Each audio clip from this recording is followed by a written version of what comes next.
there guys and gals, welcome back to Back Pocket Game Reviews. If you're wondering where the dog is in these videos, because I just recorded the Black Friday one, so if you saw the Black Friday one, she can't not be in my videos anymore. Like literally, if she's not sleeping right there, she runs around the house whining. Yep, that's all the dog does. Sleeps right there, whines, or eats. That's it. That's all my dog does. It's essentially a cat. Alone in the world with a little cat dog. So, today though, we are going to be reviewing a headset. Nick likes him some headsets. This headset's not going to replace my A10 for a lot of different uses, so specifically, the microphone quality on this is fine for chatting, but the microphone quality isn't really going to be where I need it to be on, like, say, a stream. So my A10's still going to be my, like, stream or go-to headset for a lot of different things. However, when I am just playing by myself or playing with people online, I will be using the new PlayStation Gold headset. So I loved the original PlayStation Gold headset. It's probably one of the most comfortable headsets to wear with someone with glasses. If you have glasses, specifically bigger frame glasses like mine, a lot of headsets tend to push on this. My A10s do it. They're comfortable for a couple of hours, but after those couple of hours, my glasses start to become relatively uncomfortable. Granted, I find glasses to be relatively uncomfortable all the time, and I've been wearing them since kindergarten, so that should tell you that glasses just aren't the most comfortable thing in the world. Just not how it works. So, there is a difference in design here, though, between the original Gold headset and the new Gold headset. Yeah, this is the new Gold headset. And why did I choose to go with these over the Platinum? Because these were on sale on Black Friday for $69.99. The Platinum headset was on sale for $119.99. The Platinum headset has a 10mm larger driver, whereas this has a 40mm. The Platinum headset has a 50mm driver. My issue with the Platinum headset is it is larger and it has a metal frame to the side to where it clamps harder on the ears. This still has a metal frame, but it's not as strong as what's in the Platinum headsets. The Platinum headset's only going to cause the same issue that I'm griping about currently to you. But then your other issue with the Platinum headset was because I got kind of excited because it said it had 3D surround sound. 3D surround sound is supported by a lot of different games, such as Rainbow Six Siege, but not the 3D surround sound that the PlayStation Platinum headset uses. That is a proprietary format that is only utilized by like 6 different games, and all of them are PlayStation exclusive games. I don't care about the 6 games I've already played having the 3D directional surround sound. I care about Rainbow Six Siege having that 3D directional sound surround sound, which it does on the Xbox with any headset you use as long as you turn on Windows Sonic or Dolby Atmos.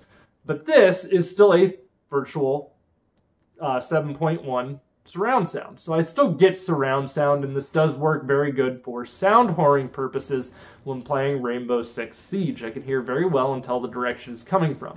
3D surround sound, the thing it adds is it lets you hear top to bottom, which is really cool, and it sometimes can really blow your mind when you're trying to figure out where the person's coming from, but it is helpful in a game like Rainbow Six Siege. And the way this headset works is all of your controls are right here built into the plastic. On the old headset, they were covered inside of like a fake leather rubber kind of textured thing, so they'd be kind of hard to hit. These are raised so you can feel them very easily as long as you can remember which one's which on your ear. But you can feel them, touch them, and easily modify and change them. You've got a mute button, you've got your volume up and down, you've got the virtual surround sound. It's up here on the top. That's if you want to disable virtual surround sound because it's on by default. And then over here you have sound for like the game and sound for the chat. So yeah, you can change that rocker. Then you have a little slider here which is off 1 and 2. We'll cover why that's off 1 and 2. And then at the bottom you have a micro USB and a 3.5mm. So if the headset does die, you can plug it in and use it as a wired headset if you forgot to charge it. But it also comes with a micro USB charge cable, which I just leave plugged into the PlayStation, and then this is just resting on top of my PlayStation charging the headset. Now, to get these to be fully wireless, the nice part is all you need is this tiny little USB dongle here. That's right, I said dongle. I'm holding a dongle. That's going to be a fun little topic right there. So you just plug this in. Then you download the PlayStation. There's an app. It's called the Headset Companion app. And so the reason why you have a switch on here for off 1 and 2 is you can actually set one of those to a preset. So 1 you can have just set as the basic headset with no equalizer functions. Or 2 you can have set to that, whichever one. Then you can also set a custom preset. So they have certain equalizer functions designed by certain developers, mostly all first-party developers, to make this headset function better in certain games. So like this is the setting you'd want to use for Uncharted 4, that kind of stuff. But you can also have certain presets to where they're saying like this will work better with a shooter. And it might be that it tweaks the bass or different pieces to that equalizer. Or you can manually tweak the equalizer yourself if you're the person who likes to play with that stuff. I just use the presets because I don't like to play with the equalizer. I will mess it up, and then I'll be upset, and then I'll have to try to make it perfect. It just won't work for me. But all in all, I would still say that the construction of this is much better on the headset side, because that's the big reason why I was willing to upgrade. So you still got the sliding ear cups here, but you don't have the bend over in here. The slide on the ear cups is also a lot more sturdy than it was on the previous headset. So the old Gold isn't a bad headset. It's just it was made as a budget headset. And at that time, $100 was considered, even a cheap Turtle Beach headset was around $100. Granted, don't ever buy Turtle Beaches. They just fall apart. You look at them dirty, they break. That's sort of how that works. At least the Gold headsets that I'm complaining about being cheap, they still lasted 3 years. But as I said, they also have bends here, so you can fold them up. I'm not tossing these in a bag. I like the sturdier one unibody construction without that stupid bend. And there is a metal bar running in them this time versus them being all plastic. I caught them. Don't you worry, I caught them. Also, if you do have issues with yours, there is a tiny little reset button on here. You can also reset it from the app. But if you need to hard reset it, there is a reset button in here. And that clears out all of the presets that you might have added to the headset or anything you changed.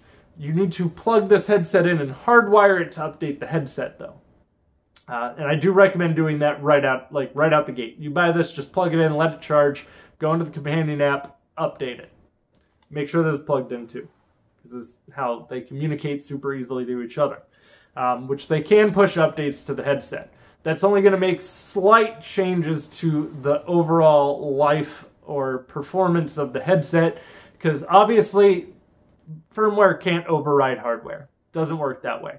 You can try to make better firmware to where certain pieces of hardware might function slightly better, but it's never going to be like oh my god, that firmware just changed my life. It's just like with Windows. You've never once had that happen with Windows. Windows didn't update one night and you're like, oh my god, this is a completely different thing. They update certain things that are nice, but it's never like this isn't, oh my god, it's Mac now. It'll never be like that. And I do like the crush because it's very soft leather. And one of the complaints a lot of people had on the old headset was that the leather that they used started to peel. I actually never had that problem. With my headset being 3 years old, never saw that problem. My issue was that one of the ear cups just stopped playing any audio. And one of the kids broke the USB dongle. This USB dongle is much smaller than the old USB dongle, and it's just going to get left plugged in. And I think that the PSVR also had a part in playing with the breaking of it. This headset also works with PSVR, by the way. Not that I still play PSVR or have one. But for those of you who are out there looking, and I do like the audio quality of these. I would overall say that for a $100 headset, it's a fantastic quality that you're going to get out of it. But your microphone does suck. It is a built-in to the actual ear cup microphone, so it tends to pick up wider noises. The audio is noise canceling, so you're not going to hear anything going on around you. But you will hear from a lot of, like, if my kids are in the house, you will hear my kids in the house. Which is part of the reason why the A10 will always remain my streaming headset, because that boom mic and the quality on that boom mic is unbeatable. This mic's fine with me chatting with my friends. You can still hear me clearly, but it does kind of come off like I'm talking through a tin can versus how crystal clear it comes through those A10s. Those A10s have a similar quality to if I were to record on a Yeti microphone. So that's kind of why I prefer those for, well, the streaming setup. So I'm kind of curious to what you guys think. If you ever picked up one of the Sony PlayStation headsets, do you like the Sony PlayStation headsets? Would you have went with the Platinum or the Gold? Some of you might actually enjoy the feel of the Platinum a little better. They are heavier, like much heavier. I mean, these things are light. Like when I say light, I mean like light. I think they weigh less than most of my controllers. It's not saying much if it's an Xbox controller because those are kind of heavy, but this guy's like super light. So if you have any questions too, you can leave them in the comments down below. I'll gladly try to answer whatever questions you might have in regards to the headset. Also, if you're new here, don't forget to drop a thumbs up. Even if you've been here for a while, you should still be dropping the thumbs up, but we've been over this. I've talked to you. Okay, I get it, you can't teach an old dog new tricks, but those thumbs up help new people see the content. So please don't forget to do so.